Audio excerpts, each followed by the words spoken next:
God made one man spiritually, and then he split that man into two. Through marriage, we're giving the opportunity for the two sides to come into one. There's such a mystery in that design that if you really, really get into it, it will excite you enough to absorb the issues so that you can attain that oneness. There are solid reasons for marriage. It's a pity if people miss out those reasons. So what was I saying?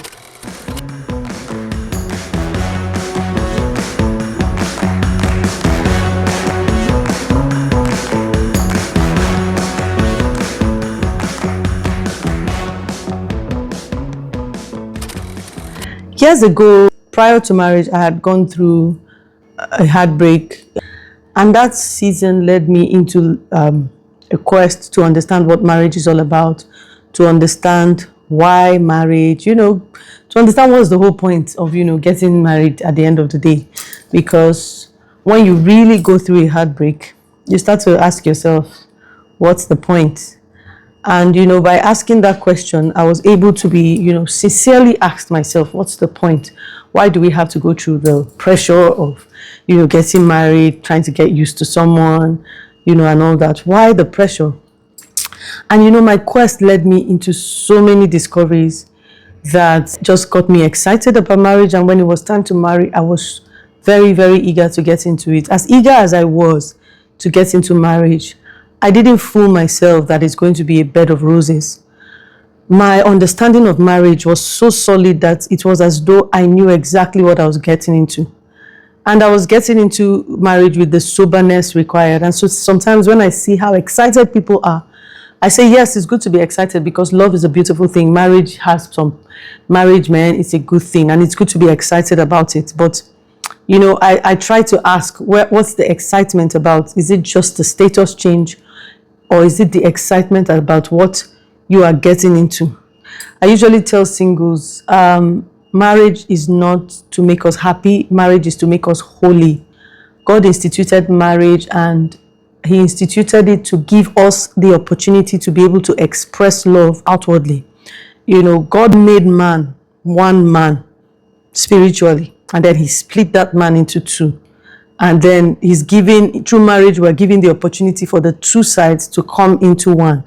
And there's such a mystery in that arrangement, in that design, that if you really, really get into it, you're really going to be excited about the possibility of being able to get into the fullness of God, get some form of a structure that can bring you into that fullness of God's design for a perfect running human, having both sides. So the masculine and the feminine, they're supposed to complement each other, and then it comes out in a beautiful way. So it's like the fulfillment of the image of God. It's like the picture of the full image of God to an extent. So marriage is as exciting as that, and it's always interesting for people to get into those discoveries because it will excite you.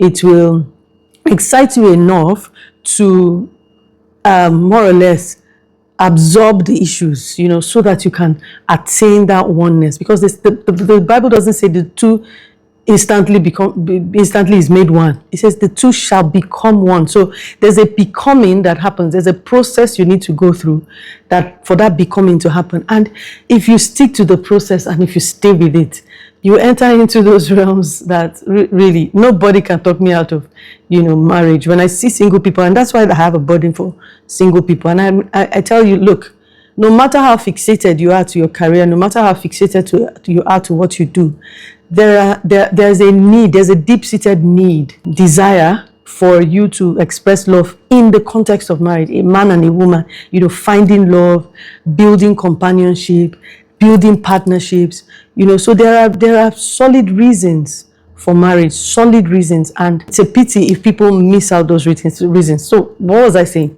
So I was mentoring this group of girls, and what I just did was I just wanted to share what I had learned over time.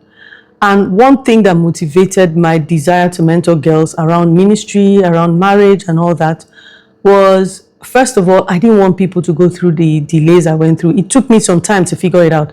It took me, the first relationship I was in was 3 years.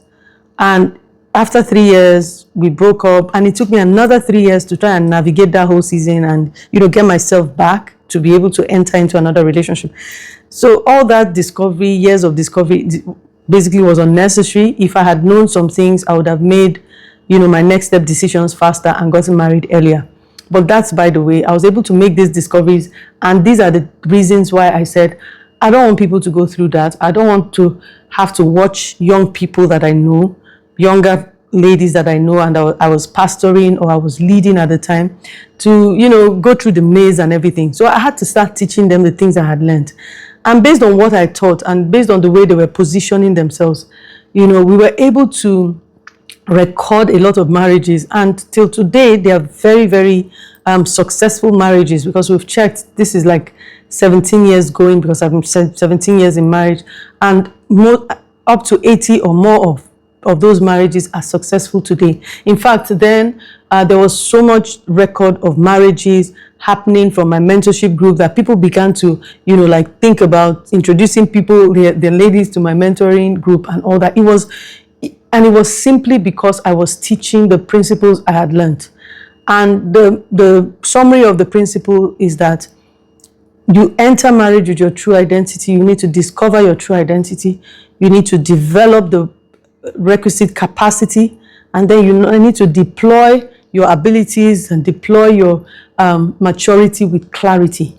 These are the things that are clear. Once you have those things clear, and I've created a system, a program that helps through that system, helps people. So over the years, I just taught out of the top of my head. We just came around every week. So these girls committed to coming around every week, and they will hear from me. And those who applied the teachings were just getting results, and things were just happening, and things were happening quietly. But over time, I began to realize that a lot of people, over time, when I started, over time I've noticed a trend. And the trend is that there are lots of singles who are happy to stay unmarried. Sometimes it's not that they're happy to stay unmarried. Sometimes it's that they're trying, they're waiting for it to happen. They're genuinely interested in it happening, and they're waiting for it to happen. But the truth is, marriage doesn't always happen serendipitously, as it happens in some cases where people meet, there are sparks flying and everything. It doesn't always happen that way. Those are the exceptions. They are not the rules. There's a way to make marriage happen. There's a way to put things in place. There's a way to position. There's a way to prepare.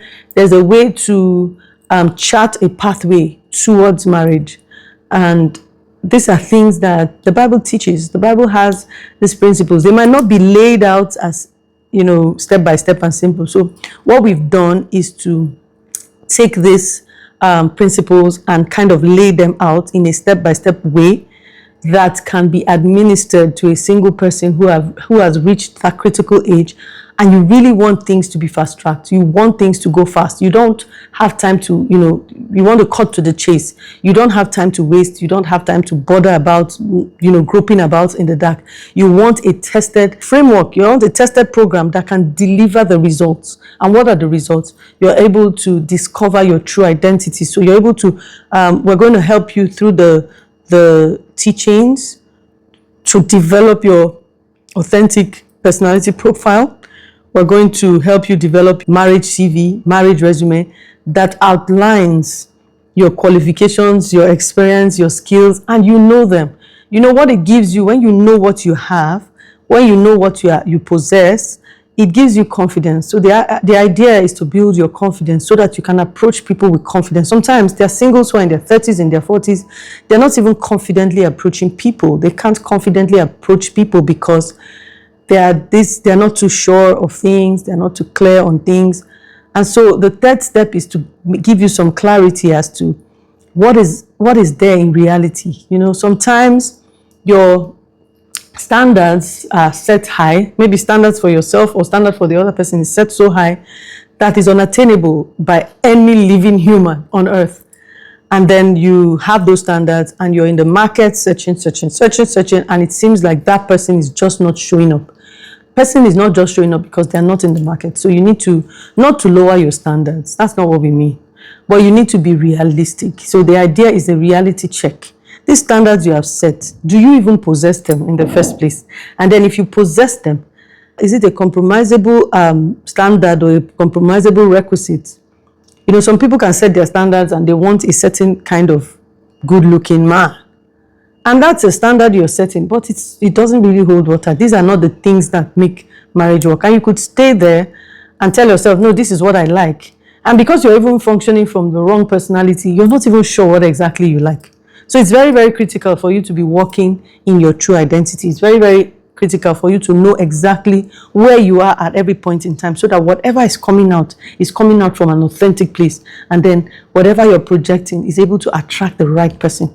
So let's not make those mistakes. Let's look out for that and ensure that we put them in place. I hope you're able to understand that, what the program brings and why it's important to sign up. So if you want to sign up for the program, you can look around the description for the link and then sign up for the program. I'll see you on the inside. ABC framework.